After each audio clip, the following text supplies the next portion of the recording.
dollar cost averaging, because as I say continuously, the physical precious metals product is a long-term investment, which you really should be buying with a view of leaving it for your children. And Hi, Patrick. It's been a while. How have you been? I've been very well, Jeff. As you know, I've been a bit busy in the past 10 days, so hmm it's nice to be back, nice to connect again. I hope you're well as well. Yes, I've been well. It's good to be busy. Yes, it's a nice complaint to have. Nobody wants to go back to those Corona days twiddling thumbs. Oh, exactly. Well, back to our favorite topic, precious metals. Looks like the market's been kind of going sideways since the last crash. So, how what's the outlook for both gold and silver? Yes, I mean, I don't see any immediate uh, events coming up in the next few weeks that should impact the gold or silver price in a dramatic fashion. You're right. Gold has been bouncing around the $4,000 an ounce mark over the last couple of weeks. Silver has been bouncing around between, I believe, 47 and 49, something like that. It's been pretty steady the past 2 weeks, especially compared to what was going on before with the crazy rise, and then just over 4,400, then the correction down to under 4,000 in a very short time span. But look, there's, I don't see any major event on the horizon in the short term that's going to really impact it from a political point of view. The whole Russia-Ukraine complex, that's not going to go away in the next month or two. The presidency in the US is not going to change in the next month or two, even though the government shut down. That's it's I know it affects people's lives, but it hmm doesn't really affect the precious metals markets Yeah. to any significant degree. What interestingly, what we're still seeing is decent demand. We're seeing the orders come in now for the Lunar New Year, which is in February next year. So the refineries are busy producing all the horse bars. So next year's symbol is the horse. I think this year is the snake. So we have a change of the guard, and with that come, of course, a new batch of Lunar New Year designed gold bars and silver bars. So we're seeing those orders come in. Those are pretty strong orders.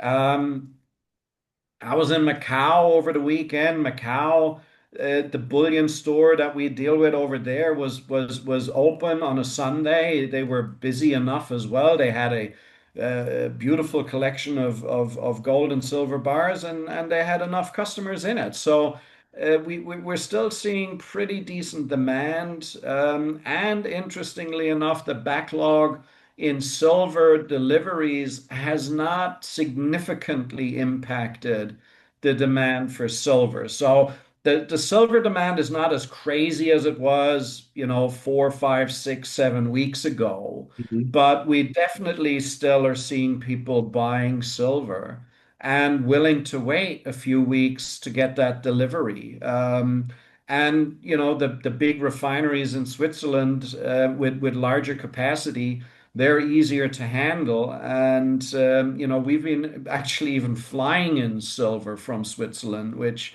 for silver it's rare to go by air, because air transport's just a whole lot more expensive than shipping it by container. Yeah. But the market is such that people are willing to absorb the shipping costs by air for silver bars, to speed up the delivery. So it's still a market that's pretty strong on the demand side. On the supply side, the refineries are catching up, especially in silver. On gold, we never really had that big a constraint on supply, but in silver we did, and that's correcting itself slowly but surely. So it's a nice development. It was to be expected, but it's nice to see that that's happening. Well, I think gold is easier because people sell gold as well, right? So it's easier to melt and put them back into circulation as opposed to Well, silver. absolutely right. I mean, with gold, there's always a selling and a buying at any time of the market cycle, really. It is a very liquid market. And I mean, the fact of the matter is that, especially out here in Asia, there's traditionally such a focus on gold. That silver very often gets slightly neglected by the producers. So it doesn't take a lot for the refineries to end up with a bit of a backlog, you know. Mhm. They're just so used to the gold market and producing gold bars, and they might only have one production lane, and usually would do 4 days a week gold and 1 day a week silver. And then the gold market runs hot, and then they decide, oh, well, this week and next week we'll do 5 days a week gold and we'll skip the silver. And that starts building up a backlog. And then Mhm. next thing you know, the silver market goes hot. And all of a sudden you're already in a slight backlog in terms of production.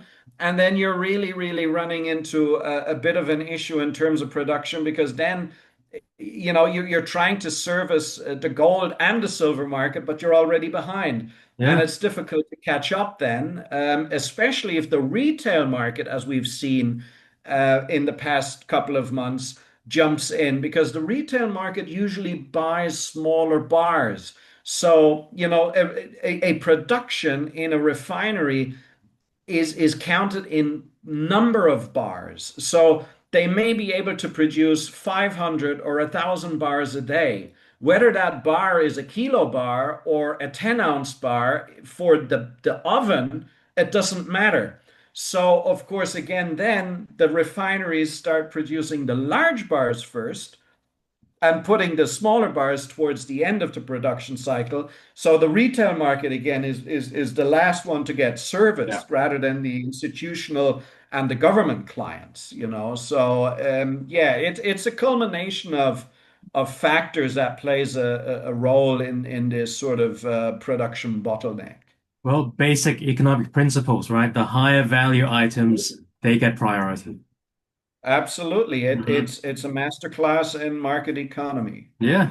And well, talking about the prices going sideways, it doesn't help that the Federal Reserve's the last rate cut, Jerome Powell, he was, seen as being more hawkish about the next rate cut, and he actually acknowledged all the noise, urging him to wait another cycle before the next rate cut.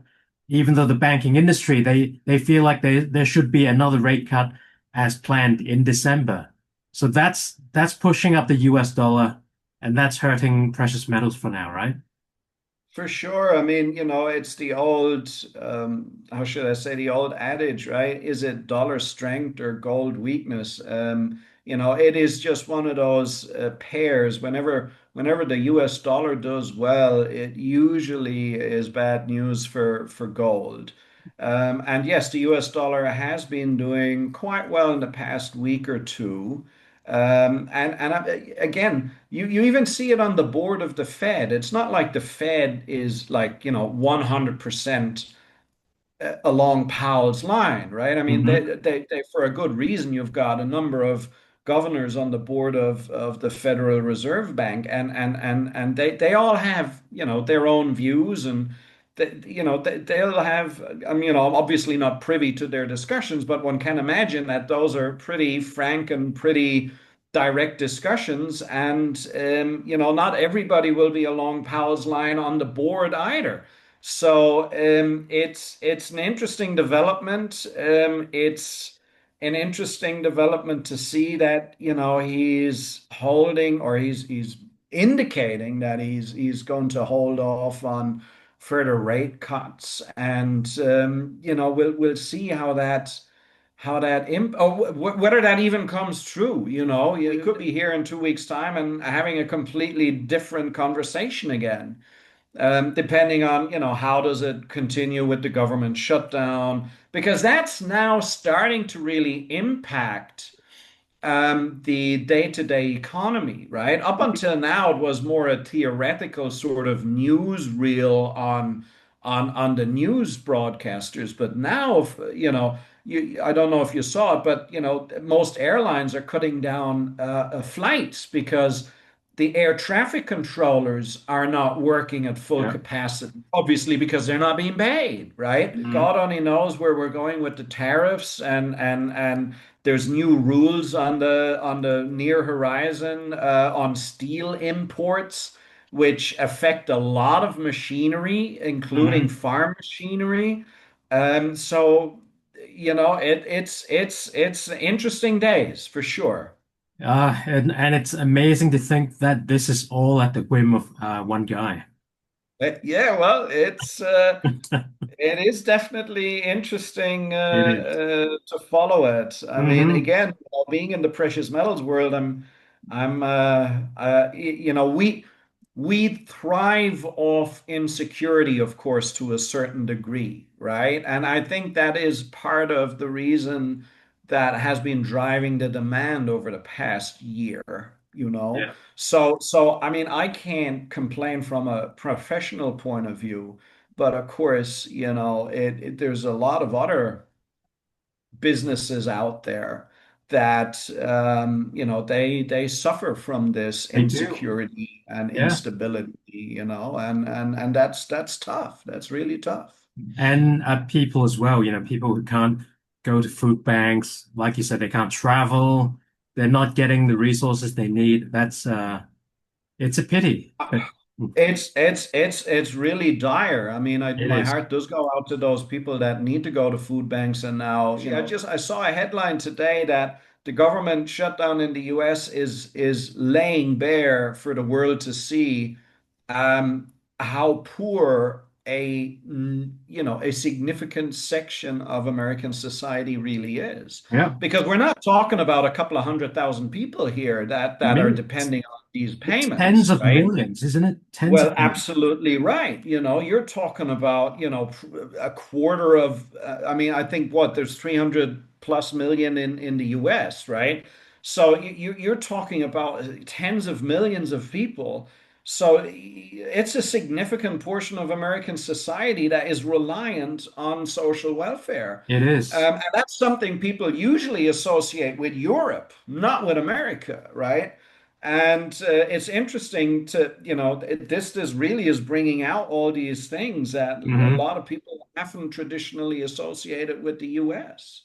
Well, no amount of US propaganda can cover that up now, so It's for everyone to see. yeah. Absolutely right. So, And I'm just but I do wish them well. I wish them all the best, and I hope that good. gets resolved so that, that the normal folks don't get affected by it anymore. So, Well, that's I can only say second that.